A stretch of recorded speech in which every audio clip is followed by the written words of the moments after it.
It makes us look like we're suckers. That's the damning verdict of a Bush administration veteran on the US withdrawal.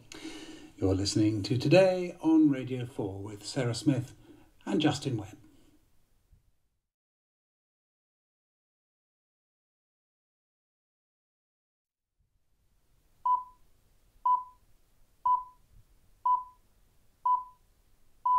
It's 8 o'clock on Monday the 16th of August. The headlines this morning: the Taliban are working on forming a new government after seizing power.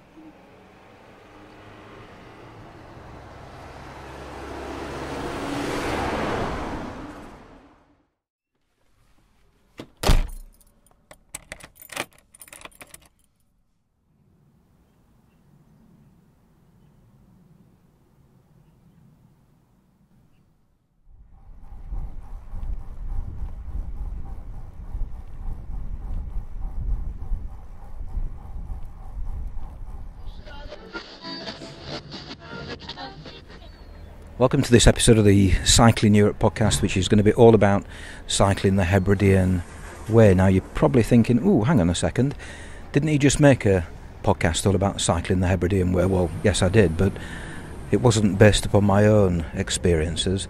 That was based upon all those different people I spoke to and who appeared in the podcast. This is going to be my experiences of cycling the Hebridean Way, and tomorrow morning I set off to do just that, to go over to Barra, then down to Vatersay, the southernmost island of the Outer Hebrides, and then start heading north. Now, just to fill you in on what's happened today, 3 long train journeys from Halifax.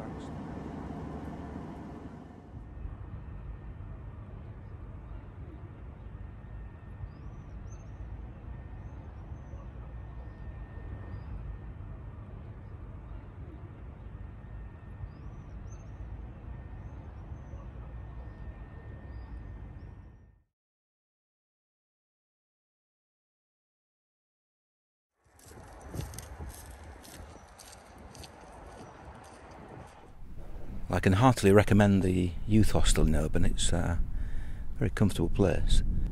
Now, far clearer than I could see last night because it was getting a bit dark when I arrived.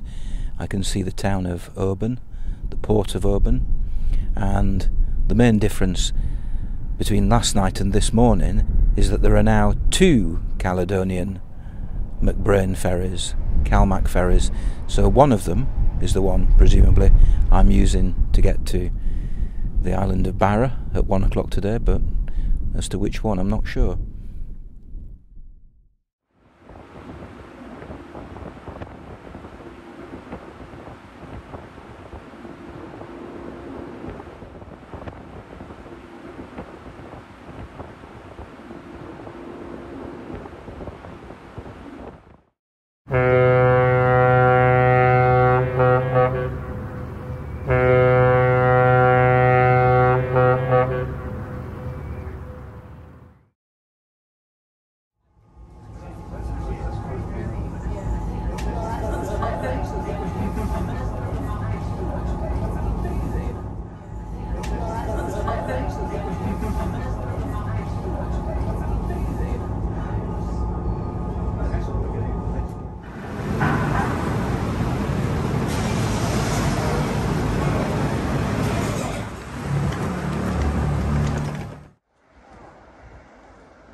I've arrived, finally.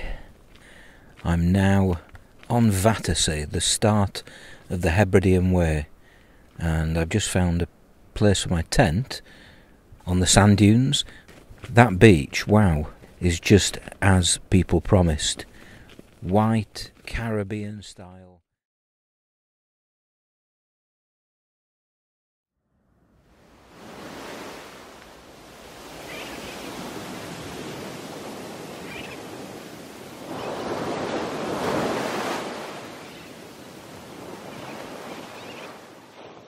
Now, I've woken up. It's a bit similar to yesterday, a bit blowy, quite overcast. But before I turn back to go to Castle Bay along the Hebridean Way, I need to find the official start of the Hebridean Way, which I think is a little bit further down the road, just past the post office.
There's not a hint of wind in the air, which I think is a first since I arrived, certainly on the Outer Hebrides 2 days ago. It's now Thursday, so the second full day of cycling, I suppose. And the first thing I ought to do today is to retrace my steps back round the bay from Scurreville Point to the ferry terminal where I went yesterday. I went yesterday just to kind of check out stuff.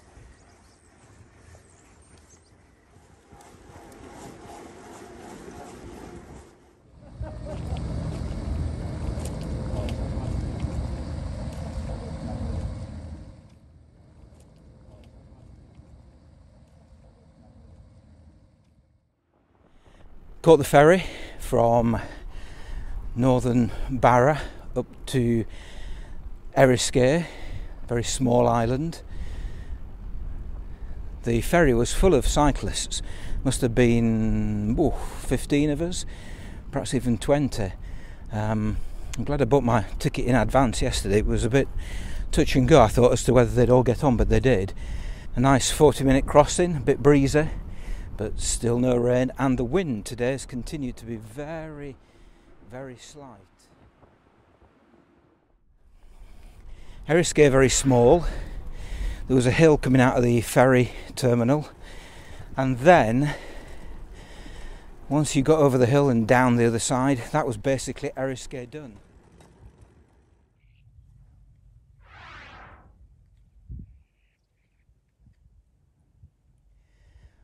But yeah, South Hugh is very different. You can really tell you're on a much bigger island. Looking to the east, the northeast especially, there's a great big hill.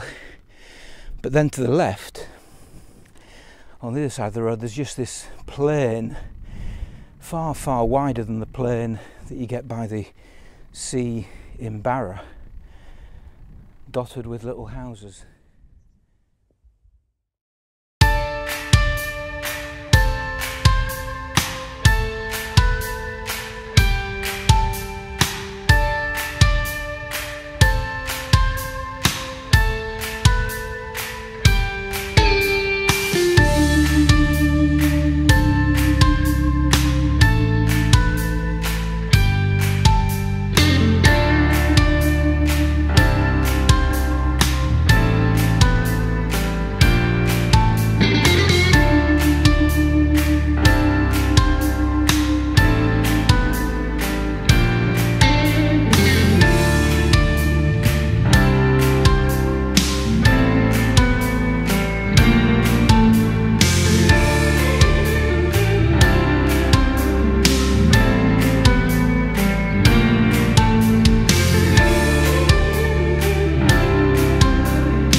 I didn't actually stay on South Uist last night. I continued slightly over the causeway to Benbecula, and I stayed on a campsite called Otter's Edge.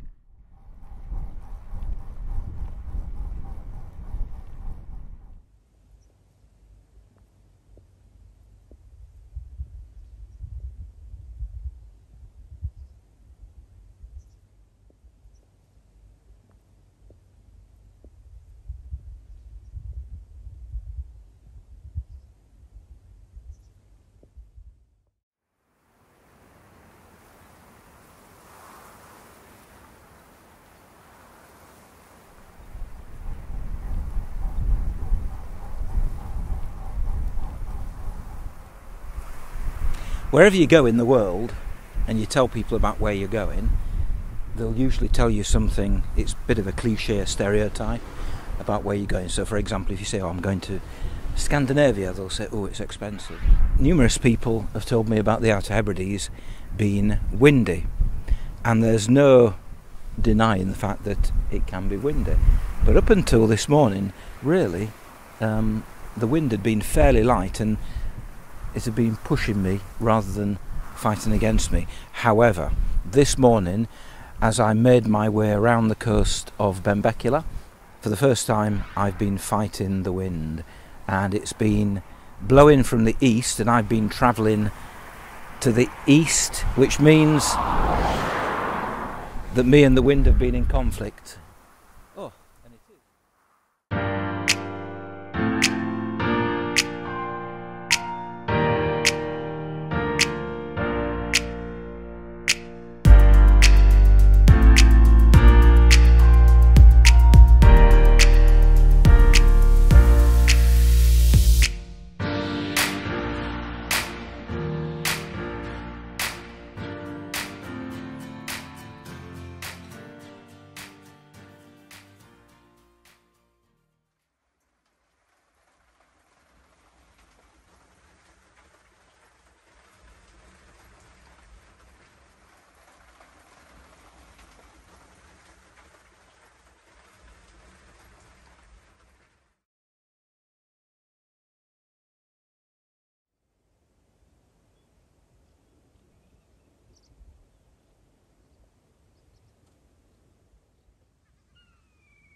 Let's see if I can remember all the islands that I've cycled through.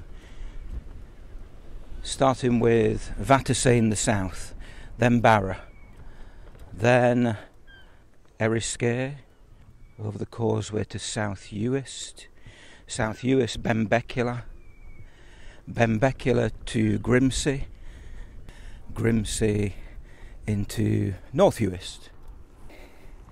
And I have to say, I think it's my favourite bit yet. It's everything that you expect the Outer Hebrides to be. It's a lot more remote. There are far fewer settlements, although they're still dotted here, there and everywhere. It's a bit more rugged, isolated. You've got vistas which are not really interrupted by many buildings in many directions. You've got old ruined buildings.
I did think I'd have to make a decision.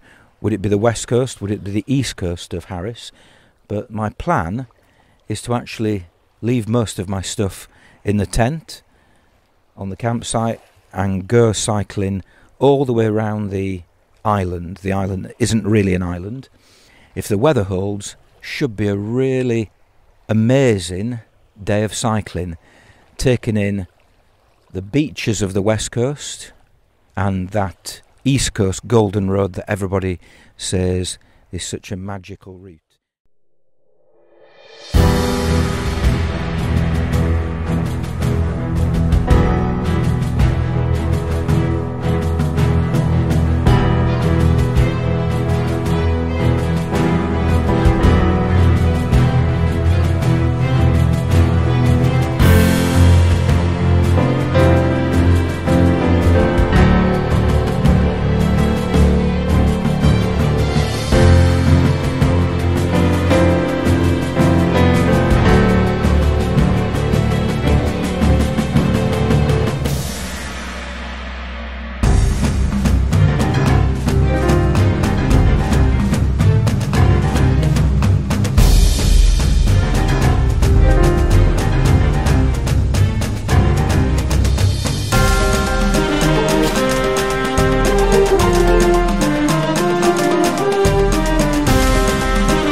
I'm sitting on a rock. There was somebody just past me before I started recording this in a little jeep, and the woman in the passenger seat had her camera held out of the window, presumably videoing or taking a picture of the view, and I thought, that's the advantage of being on a bike. You can just stop wherever you want. You don't have to feel that obligation to keep moving like people do in cars. You can just stop, pull your brakes on, and within seconds you can do what I'm doing now, which is just sitting in a rock and looking at the view over the ocean and over the mountains.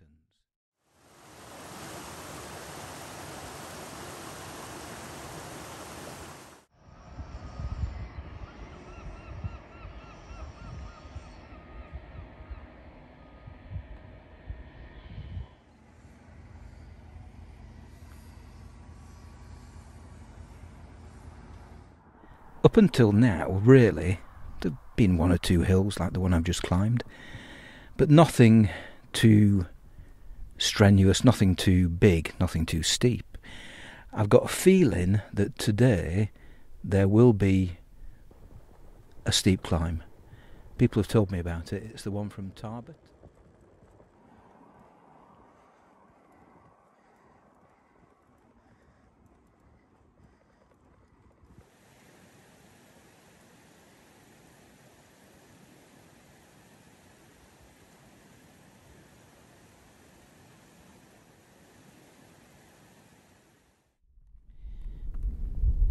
I've done it. I've climbed the hill that everybody had kept warning me about. I've been lucky because it's such a beautiful day and there's barely any wind, so that made life a lot easier. It was fairly steep at times and it was quite long.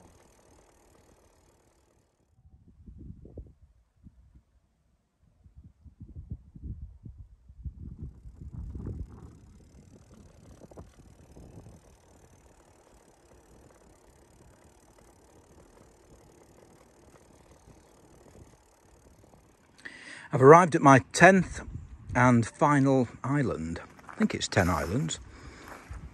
And I'm celebrating with some licorice all sorts.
It's now Tuesday and I am within shouting distance almost of my final destination, which is of course the Butt of Lewis.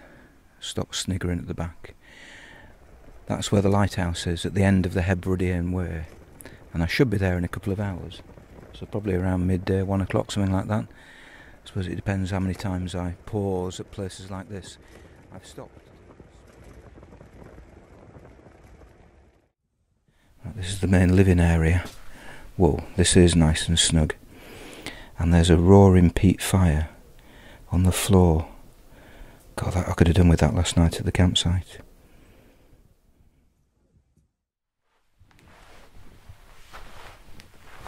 I have to say, this 1920s house is far less cosy than the black house. A bit less smoky, more modern, but I don't know, I think I'd rather spend the night in the black house. But there's certainly one essential ingredient on the chest of drawers.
My journey along the Hebridean Way is now complete. The journey to the Outer Hebrides is far from complete, however, because I still need to travel back to Stornoway, then back to the mainland at Ullapool, and then fathom a route by train back down to Halifax.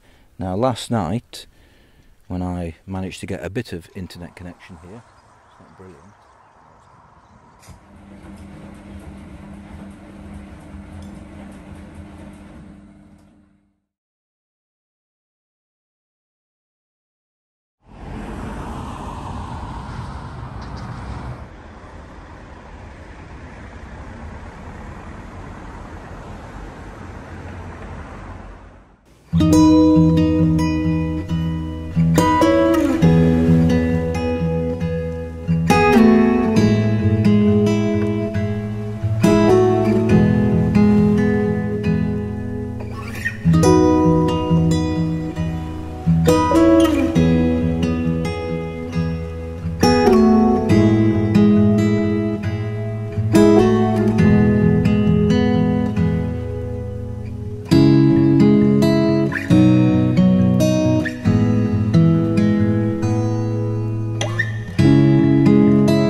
But it was a nice long cycle in the sun.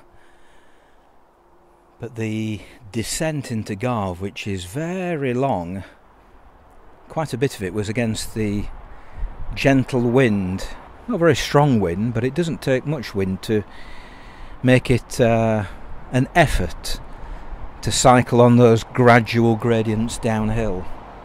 Anyway, now in Garve, bought my ticket. Thank goodness there's no mobile signal here, but I managed to get onto a Wi-Fi connection courtesy of one of the houses. So I bought my ticket, but the question is, will I get back to Glasgow tonight, or will it be Inverness?